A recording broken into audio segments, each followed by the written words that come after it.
depensa ay hindi pa po nila na-receive. Kung prepared na po sila mula pa ng Pebrero, katulad ng sinasabi ni Presiding Officer na what we have to do during this interim time that we are waiting for the convening of the court is to prepare. The Senate has already prepared for these matters. That's why merong nag-receive nung entry of appearance ad coetam nung defense lawyers.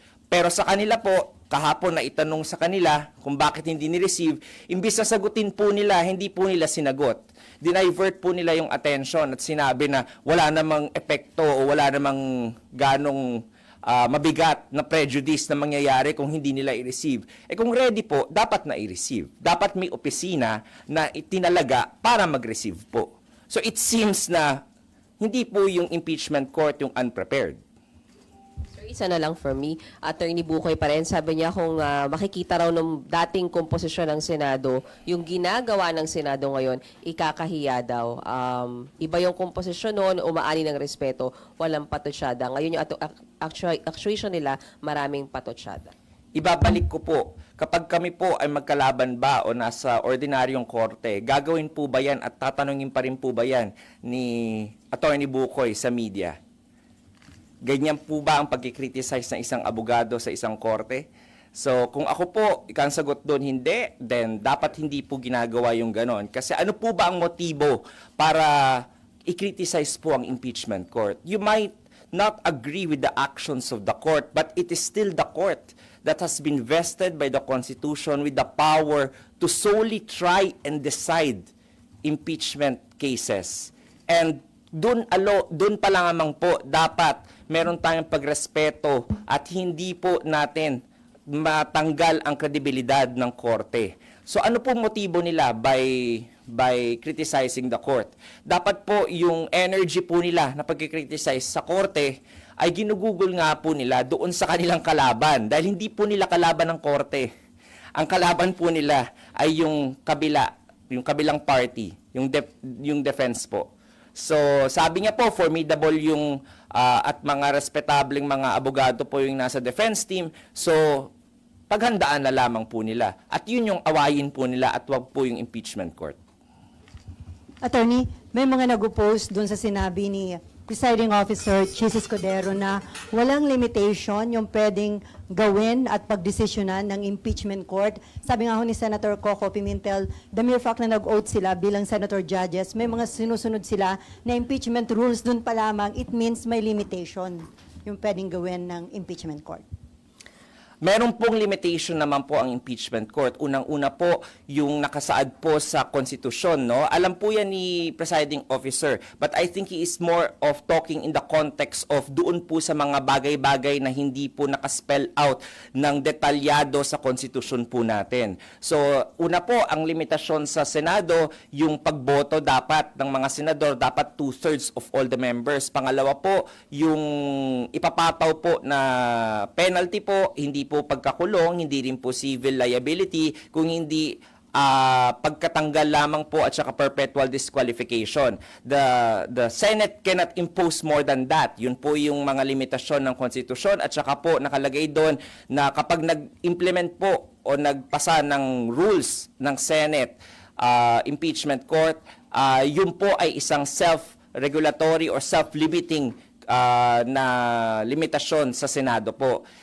So yung mga konteksto pong yun, yung mga pinupunan po nung mga pag-adapt ng supplementary rules ng rules of court po, yun po yung mga limitasyon na inimpose ng impeachment court upon itself. However, there are matters such as, for example, yung question po kung pwede po ba mag-refer back ang Senate impeachment court doon sa House of Representatives po. Medyo vague po doon at ambiguous. Nakalagay po sa Rule 9, Section 1 ng Rules of Court. Pwede pong tingnan ng isang hukom ang kanyang jurisdiction doon sa isang kaso pag nakafile sa kanya kahit wala pong nag-motion na party. So ang tanong po dyan, mag-a-apply po ba yon o hindi? So dito po sa nangyari sa ating impeachment court, in-apply po in a way ng Senado pero hindi po dinismiss. So ininterpret niya po yung konstitusyon base po sa kanyang kapangyarihan na to be the one to solely try and decide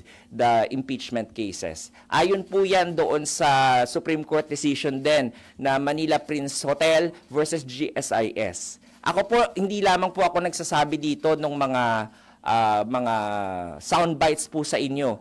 Kasi po bilang abogado rin po, kailangan po namin na ipaintindi rin sa sambayanan kung ano po yung mga legal na basehan. So part of our duty as spokesperson bilang abogado po is not to just na magbigay po ng PR statement sa inyo, pero mag-educate din po kung ano po yung legal basis. So you're saying, attorney, na hindi general yung naging statement ni SP Cheese na walang limitation yung kayang gawin at pagdesisyonan ng impeachment court? Yes po. Ang ibig po niyang sabihin doon for those na ambiguous and vague, doon po walang limitation na i-interpret po ng Senate as an impeachment court yung kanyang kapangyarihan. Ayon nga po doon sa Supreme Court case na yon ng Manila Prince Hotel versus GSIS at saka po yung sinusundan natin na persuasive na US case na Nixon versus US po. Last na lang, si former Senate President Juan Ponce Enrile, now Presidential Legal Advisor, meron ho siyang advice sa senator judges once na mag-full swing na yung impeachment trial.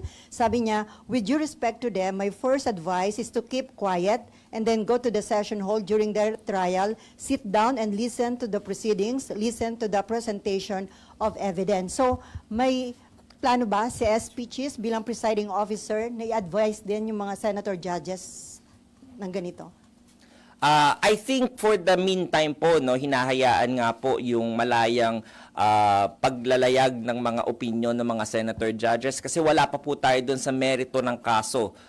Pero nakalagay po doon, tama po si Senate President, former Senate President Enrile, na meron po talagang ganong basehan sa Senate rules, which is yung sinasabi ko pong Rule 18 po ng Senate rules. And when I confronted the presiding officer at the time about that rule, sabi niya po, wala pa naman tayo doon sa presentasyon ng ebidensya at nandun pa lamang tayo sa mga preliminaries na tinatawag. So, I think for the meantime po, okay lang po para mapagdiskusyon nating lahat kung ano po yung mga interpretasyon ng Senado at saka ng mga constitutionalists at saka mga legal framers about mga ambiguities po sa pag-exercise ng Senate impeachment court ng kanyang kapangyarihan. So, attorney, kapag nagkaroon na ng impeachment trial, possible na may obligasyon si SP Cheese bilang presiding officer na mag-impose ng gag order?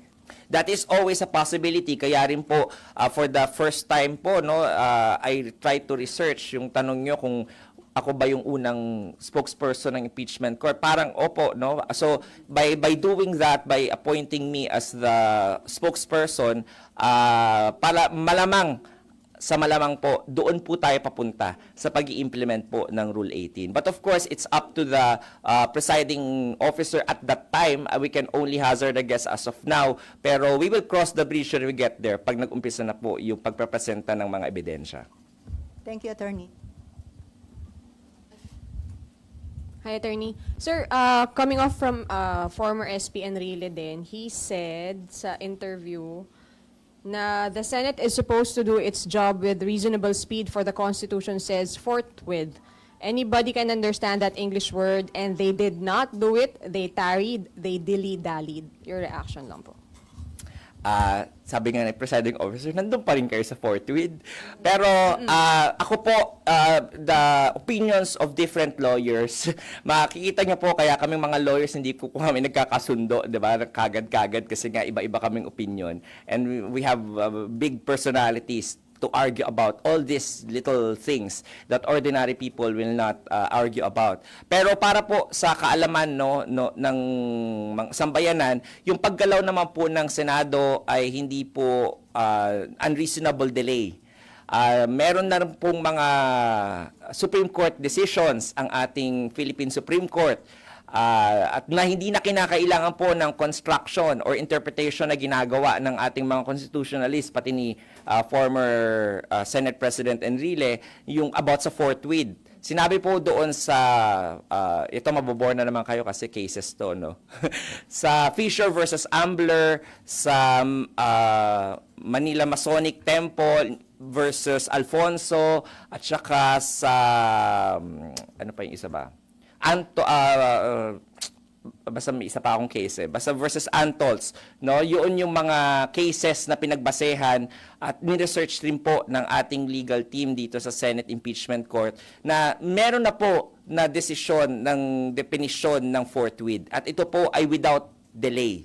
Sinabi rin po ni dating Justice Ascuna na dalawa po ang ibig sabihin ng forthwith. Yung unang-una po ay immediately at yung pangalawa po ay without delay. So, ang sabi niya po nung ginagawa yung konstitusyon, maaaring pumasok na po doon sa pangalawang definition which is without delay. Ito rin po yung kinatigan ng Korte Suprema doon sa 3 kaso na yon. Mamaya ibibigay ko sa inyo yon para ma-cite nyo dyan sa inyong Sir, isa pang sinabi po ni former SP Enrile, yung pag-return is improper and unparliamentary. Reaction lang din po. Very po yan, no? Very welcome yung ganyan nga na mga opinion kasi it adds to the conversation. Lalong-lalo na po, alam naman natin na si Senator Enrile ay very wise at very knowledgeable about the law. However, he was not the one confronted with the motion. He was not one of the senator judges. He is not the senator sitting as one of the senator judges in the impeachment court. And I think the collective wisdom of the impeachment court should be respected on the actions that it did. Now, if ever meron pa pong hindi makatanggap nung majority vote na 18-5 at nung action ng impeachment court, sabi po namin nga, the final arbiter of all of these issues is the Supreme Court. So they just have to go to the Supreme Court kung gusto talaga nilang malinawan. But kung hindi po sila pumupunta sa Supreme Court, wag po nilang itry ito sa Court of Public Opinion at maniwala kayo doon sa collective wisdom ng ating impeachment court. Sir, last na lang po sa akin. Sa timeline lang, sir, di ba si VP Sara, ang deadline niya to give the reply is 21, pero Saturday yon, so 23. So, ang prosecutors have 28, pero Saturday Po, so 30. 30 po. Okay, so what will happen, sir, kung hindi magpasa ng reply, given na parang sabi natin, hindi nagagampanan ng prosec yung, hindi nila nasasubmit yung mga kailangan nilang isubmit? I think I think yung hindi po nilang pagpasa ng mga kailangan po nilang i-file, I think baka strategy po nila yon, no? Hindi natin alam talaga kung ano yung tunay na dahilan, pero siguro yung mga contemporaries nyo doon sa House, dapat tanungin sila doon about that. Syempre, as a court, we will just act based on what has been filed. So, yung reply po, I think, balak naman po nila mag-file ng reply. Alam naman po natin na bibigatin din naman yung mga advisor din po nung prosecution panel.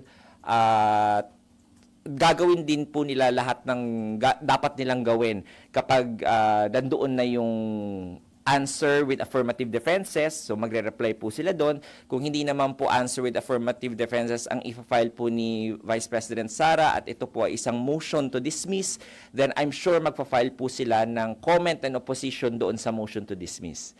So ito po, nasasabi ko po to, hindi ito panghuhula. Ito lamang po ay base sa experience natin bilang isang litigator. Thank you po. Hello po, Attorney. Good afternoon. Good Sir, afternoon may violation po ba dun sa refusal na tanggapin yung notice of appearance? Wala naman po, but it says a lot. Kasi po, kunwari, isang law office, walang tumatanggap doon, sarado po yung law office, then it says a lot about that law office. Or a party, kapag nagpadala po tayong demand letter, tapos walang tumatanggap ng demand letter, tama po? So, ibig sabihin, tinataguan nyo yung magbibigay ng demand letter, yung pinagkakautangan nyo. So, it says a lot about the actions, no? Baka hindi po prepared, or baka naman po ayaw tanggapin as a matter of strategy, pero hindi ko po talaga alam kung ano dun sa mga posibilidad na yon yung kanilang motivation, why they did not receive. Again, this is just a very minor pleading. It is just pleading, informing the court na ito po yung mga abogado na magre-representa sa akin. Wala pong any motion po doon, walang ganong issue or conflict na kailangan isipin pa ang magkabilang panig kapag nag-file po sila ng notice of appearance. So nakakapagtaka lamang po, no, na bakit pati yun hindi pa nagawang ma-receive. How about, sir, dun sa mga criticisms? You said earlier na for the first time na yung mga litigants mismo nagkikriticize dun sa court. May violation po ba dun?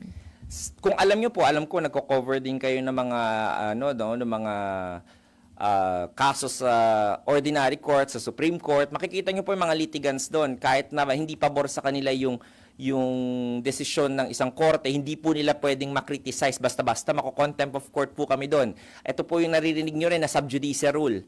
At yun po usually yung gawain ng isang litigant. Siyempre, ikaw nahaharap sa korte, ayaw mong magalit sa iyo yung mga hukom. Nakita na po natin yan nung panahon ng impeachment case ni former Chief Justice Corona. 'Di ba? Napapagalitan yung mga prosecution panel ni Senator Miriam Defensor Santiago. So hindi ko po malaman kung ano po yung nasa isip nila na pantay po ang impeachment court doon po sa mga litigants. Kasi po, kung makikita po nila, lagi nilang sinasabi, mga nangyari before sa mga impeachment trial, tingnan rin po nila kung ano po yung akto ng impeachment court doon sa mga litigants at that time. Kahit nga po sila dating Solicitor General Estelito Mendoza napapagalitan ng mga hukom ng impeachment court. So, patas lamang po ang pagtingin ng impeachment court sa mga litigants, pero hindi po nakakataas ang litigants sa impeachment court. So at this point, attorney, ano po yung pwedeng magawa ng impeachment court doon sa mga ganong criticisms?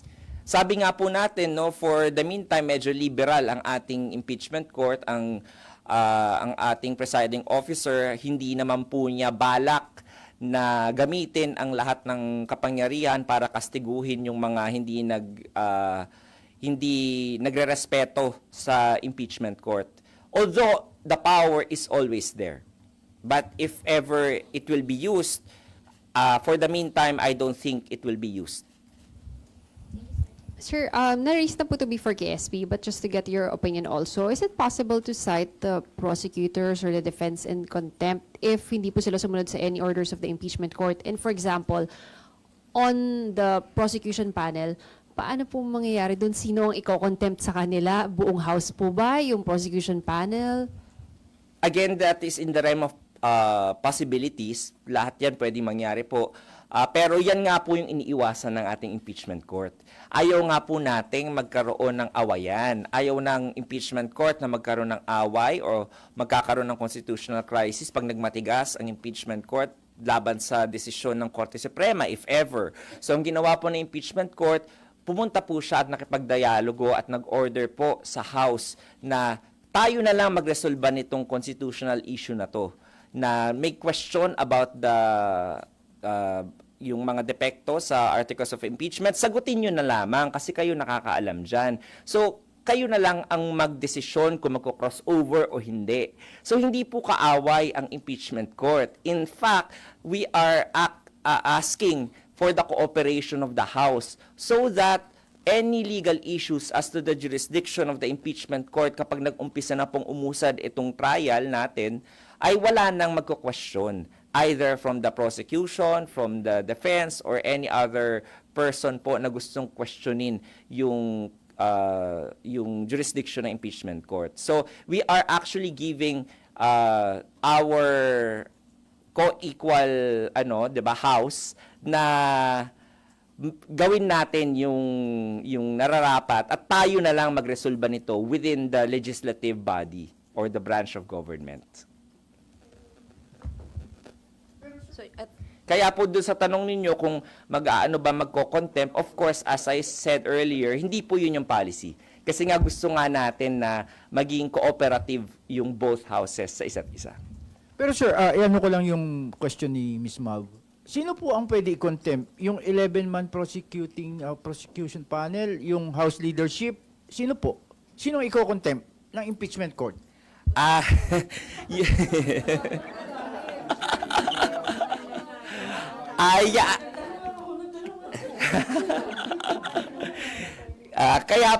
Kaya po ayaw natin dumating sa ganon. Kasi yung iniisip niyo po yan, yung question yung yan, yaan din po ang isa sa mga question na pag dedebatihan na naman ng mahaba ng impeachment court ng mga senator judges at boboto na naman po sila regarding dyan sa question na yan. Kaya kung gusto po nating umusad ng mabilis itong proseso ng impeachment, wag na po magkaroon ng mga ganyang mga issues na ma-raise pa po sa impeachment court at magde-debate at magbobotohan pa po dyan.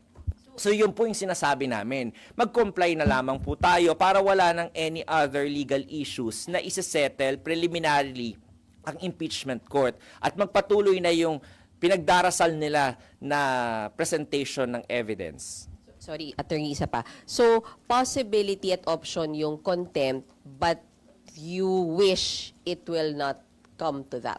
Tama? Possibility po yun, no? Yung contempt, at dahil nandiyan po yan sa rules ng Senado as an impeachment court, pero if ever it will be used, I don't think the impeachment court will use it at the first instance. Usually po, yung mga hukom po, very tolerant naman po yan of the litigants. Are you saying pag hindi sila nakasubmit hanggang June 30, walang contempt na mangyayari, sir? I cannot say definitely kasi hindi po ako yung impeachment court.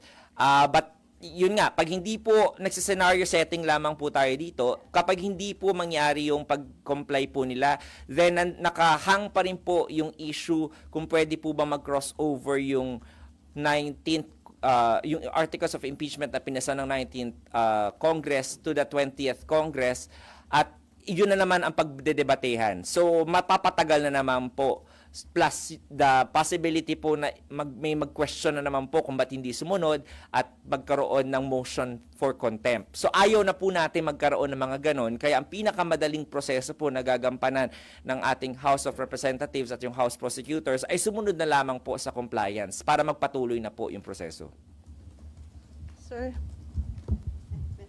Sir, yung bang decision na kung matutuloy sa trial, dependent on the commitment na ibibigay ng the House, can the impeachment court proceed with the trial even without the participation of the prosecution? And then you decide based on kung hindi sila nag-present na ano. Anyway, the complaint has been transmitted to the court anyway.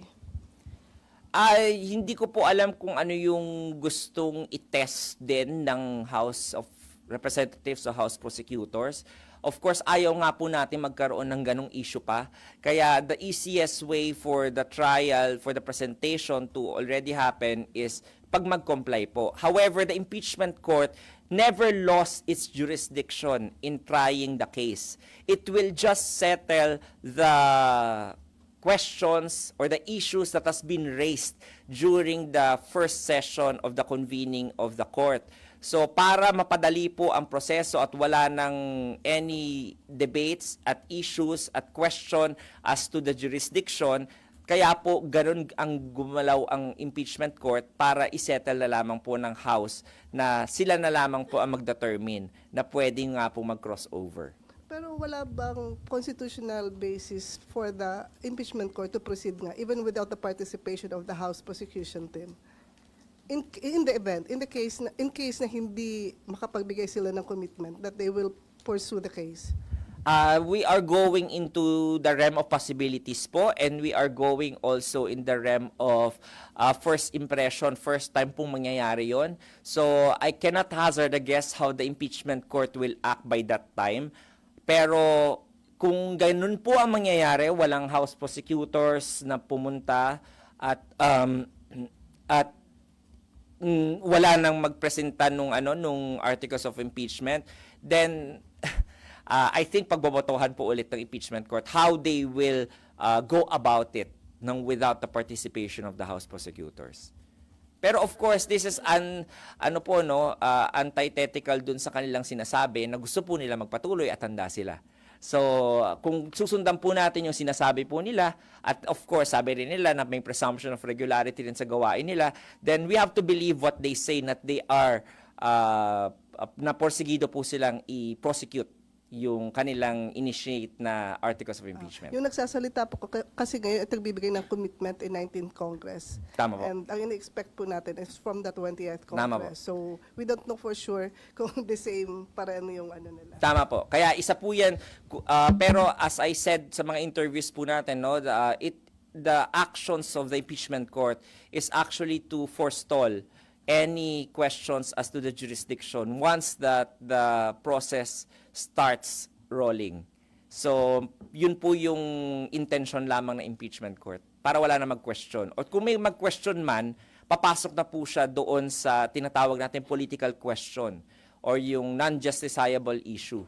Dahil po kapag official action po ng Senate o ng House ang mapunta sa harap ng Korte Suprema at natanong, usually po nirerespeto ng Korte Suprema kung ano yung official acts po ng Senate at ng House in the exercise of their powers that has been exclusively given to them. Yun po yung political question.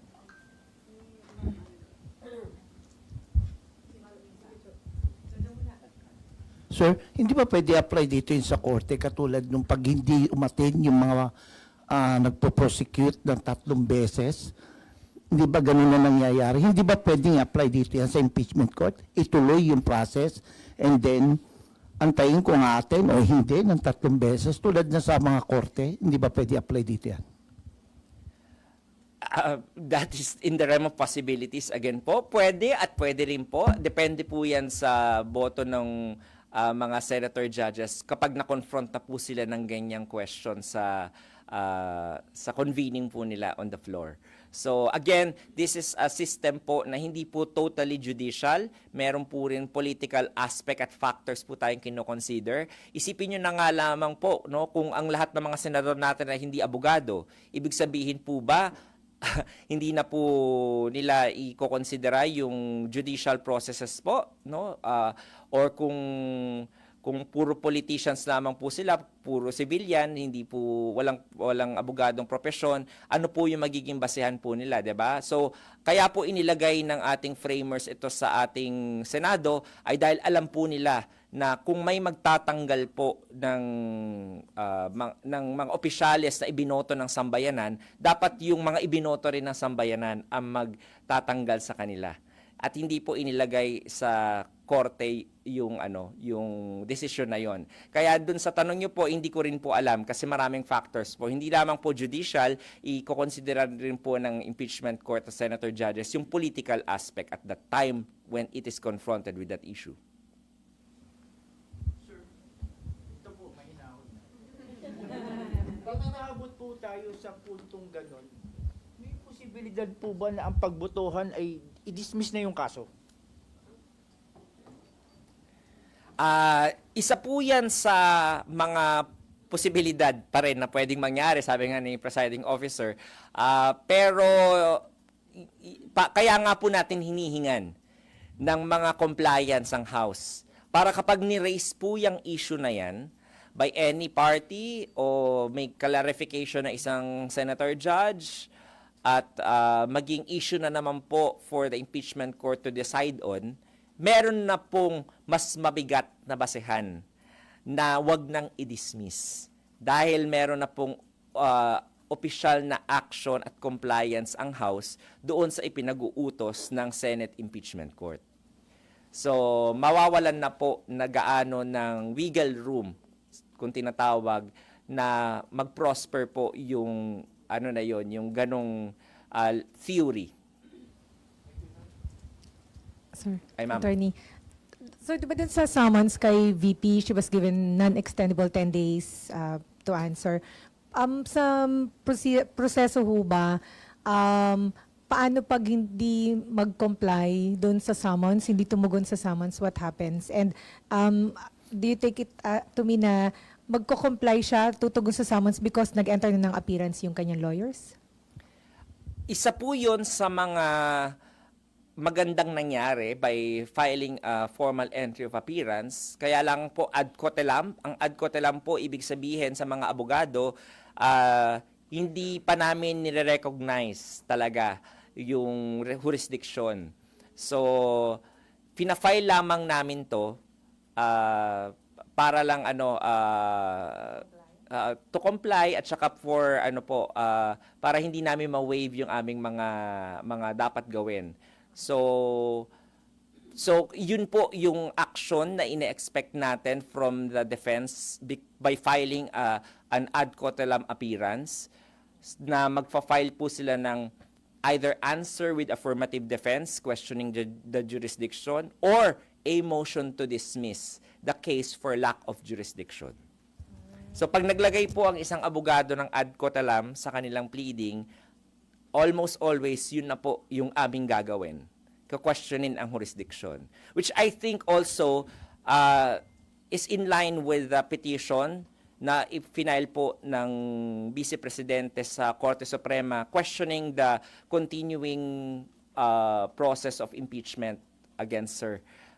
Isa yun sa mga issues niya. So ayaw niya pong mamut at mabaliwala yun. Kasi pag nag-subject na po sila sa jurisdiction ng impeachment court, wala na pong i-decidean ang Korte Suprema.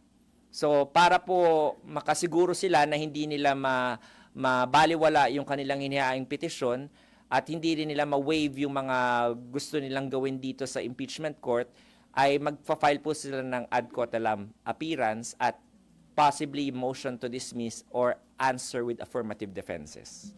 So, kasi panay realm of possibilities naman kanina. So, what happens kung... Medyo mataas po yung posibilidad na ganun. Based on experience po. Para po yung parang equation po yan sa ang ating litigation process. Parang equation po. Pag sinabi mong 1 plus 1, alam mo na kagad na 2 yun. Okay. So, Pero ganun din po dito. Pag nag-file ka ng ad cautelam, alam mo na kagad na yun yung possible na tactic ng depensa. Okay. Pero, what happens kung hindi sumagot sa summons? Can they choose to keep silent po? Nakalagay po sa Senate impeachment rules na magpapatuloy pa rin po ang impeachment process kahit na hindi po sumagot, hindi mag-file ng answer. At magpepresenta pa rin yung prosecution panel ng ebidensya pero na-waive na po nung respondent yung kanyang karapatan para maghain naman po ng defense niya doon sa impeachment court. So, ibig sabihin, attorney, kung walang maging sagot ang VP, wala rin sasagutin ang prosecution panel, di ba? Kasi supposedly, Tama po. given 5 days sila to answer. Tama po. So, lahat maghihintay na lang. Tama po. Pero as a litigant po, as a litigator, ako as a lawyer, no, mag-ahahain ba ko ng motion to dismiss? Kung ayaw kong sumagot doon sa specific na mga complaint sa akin, paghahain ako ng motion to dismiss. Para po in line yun with the petition for certiorari na at prohibition na final sa Korte Suprema. Kaya sabi ko nga po sa inyo, parang equation lang po yan. 1 plus 1 is equal to 2. Doon na po tayo papunta. At matatapos. Kaya mas exciting yung i-cover nyo next week. Kaya hindi na kami yung kalaban ng House next week.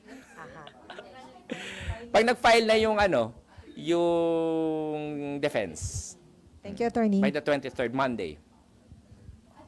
Kapag po nag-file ng motion to dismiss the case for lack of jurisdiction, ano na po magiging proseso next? Sa trial na po ba yun sa trial po ba yun gagawin? Paano po? Tama po, dahil may nakahaing motion po no sa impeachment court. So sa susunod na proseso po, ang mangyayari diyan is ireresolba ang motion to dismiss. So magkakaroon na naman tayo ng diskusyon kung pwede po ba o hindi pwedeng i-dismiss ang isang articles of impeachment. So we will just cross the bridge when we get there and let the impeachment court decide on that matter. But yun pong, una po, yung pag-file po ng motion to dismiss, kailan po nila pwedeng gawin? Within the 10-day non-extendable time to file the answer. Pero yung pag-resolve po noon, kapag po nag-resume na yung, or nag-open na yung trial? Yes. Possibly By the 28th. Kasi isipin nyo yung timeline. The House prosecutors will end their term on June 30. So by that time, walang House prosecutors. Okay? So, kailangan mag-file o mag-appoint again ang House ng mga bagong House prosecutors kung sino yung tinatalaga ng 20th Congress. Kasi for all intents and purposes, patay na yung 19th Congress pag lumipas na ang June 30. So, yung yung 20th Congress na. Pero paano nila magagawa yon? yung pag-a-appoint ng bagong House prosecutors on 20th Congress. It's through the official act, again, of the Congress, which is through a resolution by a majority vote of the members. So ang sinasabi po ng impeachment court, since gagawin nyo na rin naman yan, isabay nyo na yung certification o yung communication ninyo na ratifying the articles of impeachment initiated by the 19th Congress para mag-cross over sa 20th Congress. So yun lamang po yung intention ng impeachment court. Attorney, isa na lang sa akin. Yung June 30 po, ano ang dapat i-file ng PROSEC noon? Yung sagot sa yung attestation na wala silang nilabag? Yung by June 30 po? Yes. Magpa-file po sila ng reply doon sa answer. Kasi po yun yung 5th day kapag nag-answer po yung respondent. Kapag hindi po nag-answer at nag-file po ng motion to dismiss, ang ifa-file po ng prosecutor ay comment and opposition to the motion to dismiss.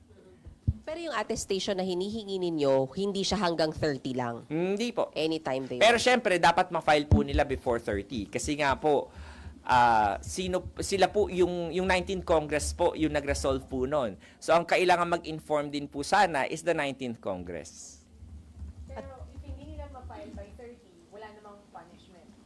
I don't think so na magpa-punishment. Kasi nga, again, nandyan naman po yung resolution and we welcome the compliance by the House of Representatives.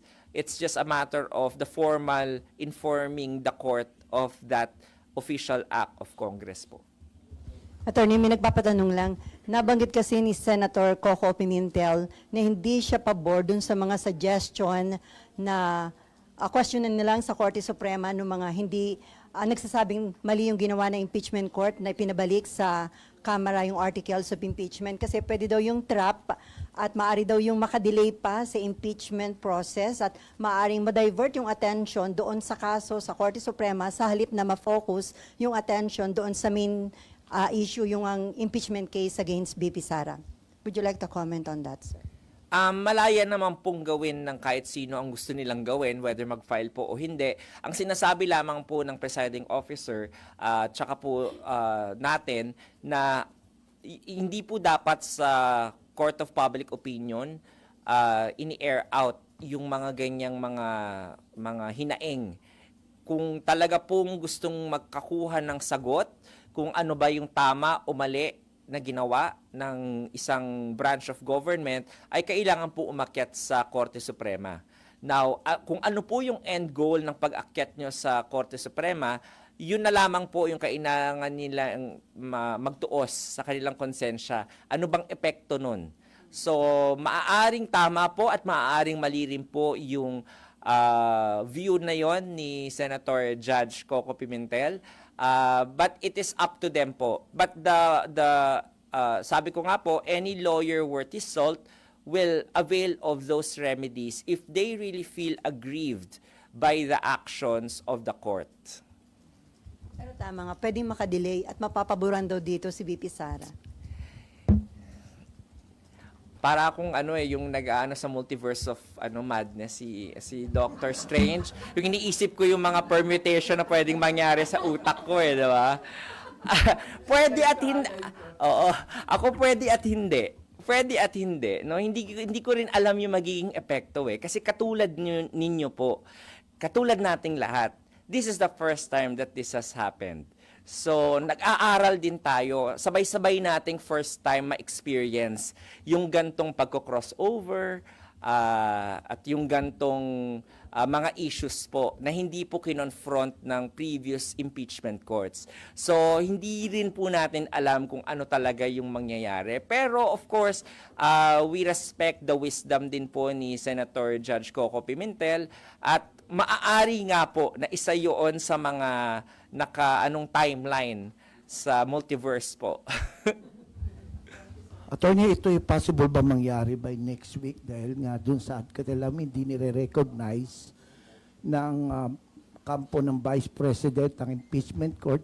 Possible by next week mas malakas ang mag-file sila ng motion to dismiss kaysa sagutin yung pinasa ninyong subpoena o summon?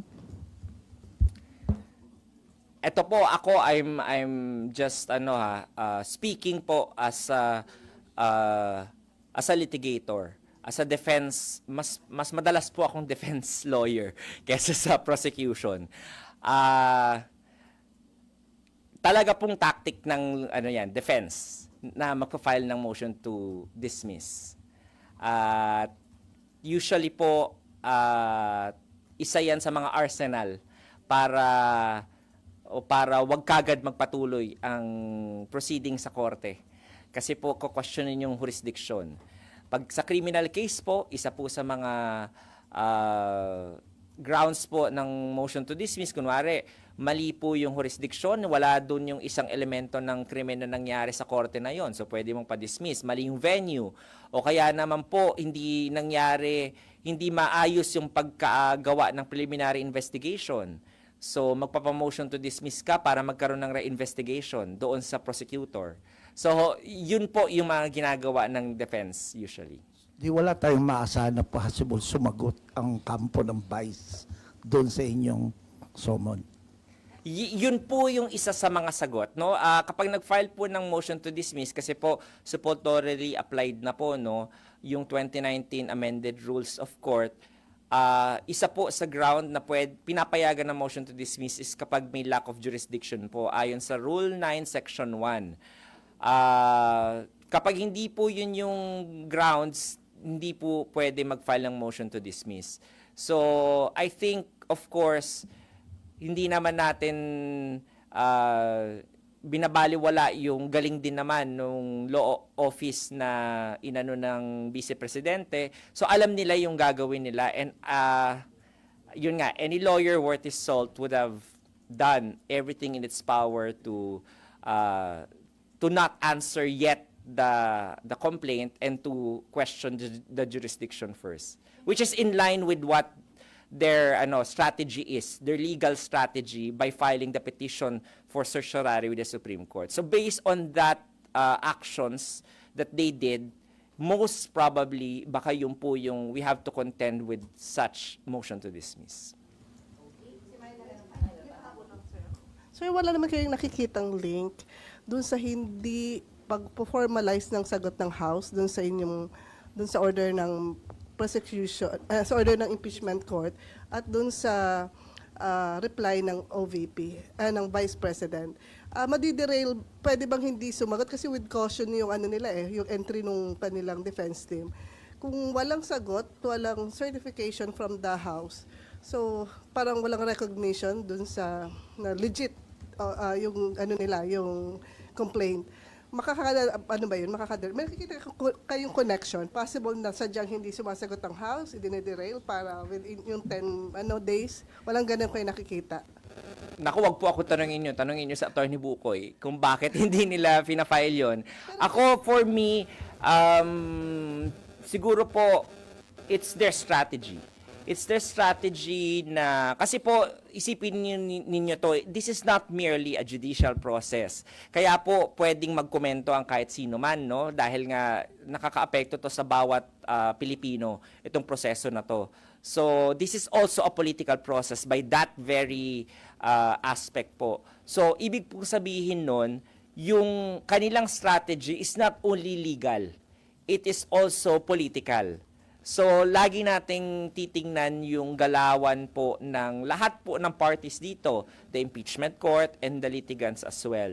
Na yung nangyayari po sa courts usually, hindi po yun natin maaasahan na mangyari lahat dito sa proseso ng impeachment kasi nga may political aspect, may political factor. So yung pagde-delay po nila, pagtanungin nyo sila, baka strategy po nila yon. Baka hindi po legal strategy, baka po political strategy. On that matter, I don't know. I cannot hazard a guess kasi po sa utak na po nila yon.